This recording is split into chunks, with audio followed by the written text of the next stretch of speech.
what are these strange shapes that Paulina had found? We even had a meeting planned with Castro. Guess what Castro's favorite novel is? As Lisa said, I was with National Geographic for about 17 years and was the Chief Science and Exploration Officer.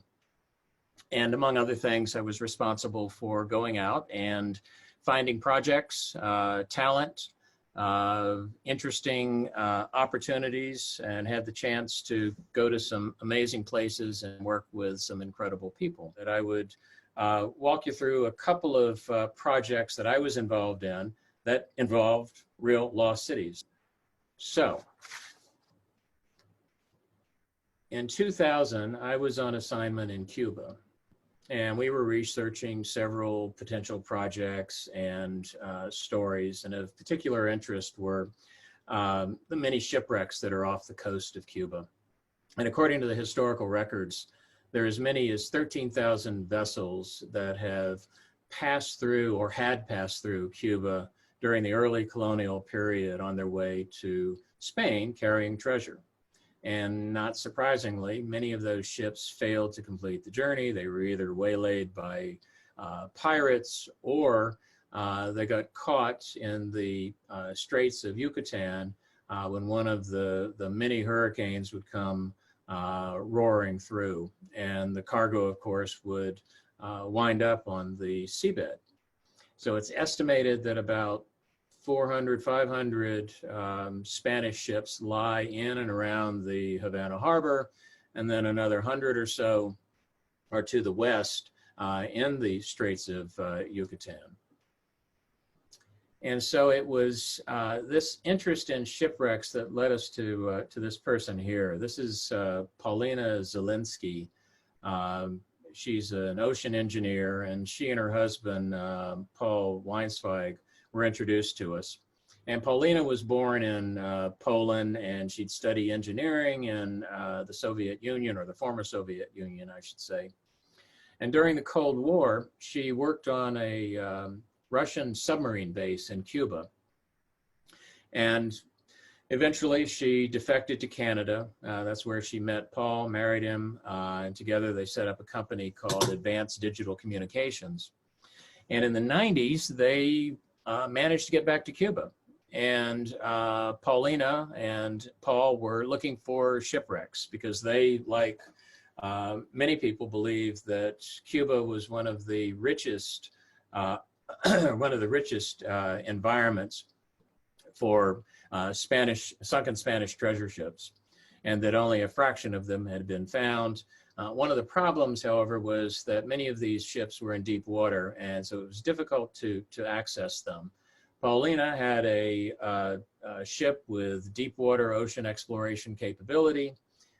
She was able to convince Castro and his government to give her an exclusive agreement to search for these wrecks.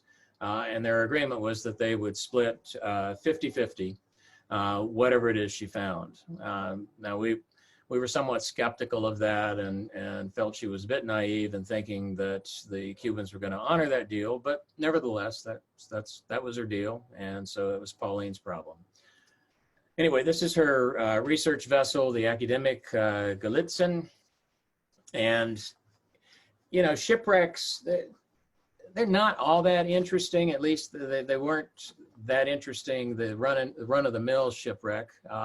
You know, you've seen one, you've seen them all.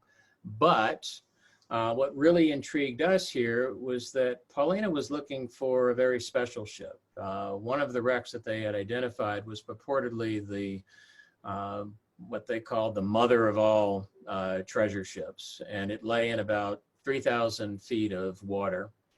And it was one of the earliest wrecks from the beginning of the Spanish colonization, and it had disappeared with a huge cargo of gold and silver, along with gems and cultural objects that had all been put together, crammed on this ship, and it was designed to show the King of Spain the extent of the great wealth in the New World.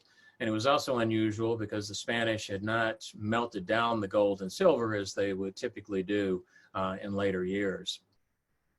So we decided to join forces with Paulina, and we were going to fund part of her expedition, as well as tell the story, both in the magazine and on television. So we signed that all up. We left Cuba, and shortly after our visit, she made a rather stunning announcement about a discovery, claiming that pyramids had been found off the coast of Cuba, about a mile deep. Even the BBC got into the act, and Paulina and Paul said that they'd identified this large underwater plateau with images of very symmetrical stone structures that looked like an urban development that was partially covered in sand. And from above, it looked like pyramids, roads, buildings, and so on. And in fact, there was even a story in the Daily News in Bowling Green interviewing Paul and Paulina. And so Paulina, these are the sonar images that Paulina gave us. And she claimed that they looked like fragments of a city that covered about an 8 square mile area in the deep ocean off of the western tip of Cuba. According to Paul, I'll just quote his letter to us. He said, "What we have here is a mystery. Nature couldn't have built anything so symmetrical. This isn't natural, but we don't know what it is." And so here you see these kind of blurry sonar images that they gave us. And, there are these square sort of symmetrical shapes, lines, what she felt were causeways. She even saw a Colosseum-like structure. Here's one of the images that their ROV took. It's one of the square blocks. This is a pyramid-shaped stone that they found also on the expedition. So now, they really had our attention. We had a so-called ship of greed, packed to the gills with treasure, and we had a lost city. So it doesn't get much better than that, at least in my line of work. So it was back to Cuba to meet with the government and convince them, or at least try to convince them, to give us a permit to conduct an expedition to thoroughly survey this area and see what was there. What are these strange shapes that Paulina had found? We even had a meeting planned with Castro, and in order to do that, we felt that we needed to have something really special to get the meeting with him. And guess what Castro's favorite novel is? Okay, well, if you said Jaws and the author Peter Benchley, then you're correct. Jaws was Castro's favorite novel. Allegedly or purportedly, it was a metaphor for capitalism. And so we decided to take Peter Benchley with us. And Peter had done some work for National Geographic over the years. And so we were going to tow Peter along with us sort of as chum for a meeting with Castro, and see if we could get our way into to El Presidente's palace. Anyway, we camped out in Havana for days, went back and forth, eventually did get a meeting with Castro, but we also spent lots of time with various ministries and the Cuban bureaucracy, and quite frankly, the Cuban bureaucracy is really something to behold. And in the end, after meeting lots of people, we were told that, well, there is this one guy, a Colonel Fraga, the mysterious Colonel Fraga, and you have to talk to him because he's the guy who's going to give you permission to go out and survey this area. So we went back and forth for days at various ministries looking for the mysterious Colonel Fraga. And I say mysterious because he was impossible to find.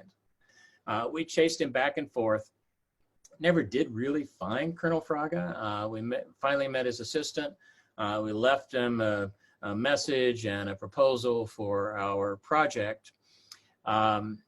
We'd entered into an agreement with Paulina. We left Cuba, went back to Washington, continued to lobby the Cuban government to allow us to work there. And in the meantime, poor Paulina unfortunately had her agreement, her special agreement with the Cubans terminated. And we were therefore unable to go back to Cuba and search the coastal waters to find the shipwreck, which we were after. And we were never able to locate and determine if, in fact, Paulina had found anything resembling a lost city. Now, we talked to a number of geologists and other scientists, and the consensus was, of course, that while these were interesting and symmetrical shapes, they were probably natural geological formations. But, you know, it's fun to speculate, and who knows? And hopefully one day we'll have a chance to go back, at least to look for that wreck.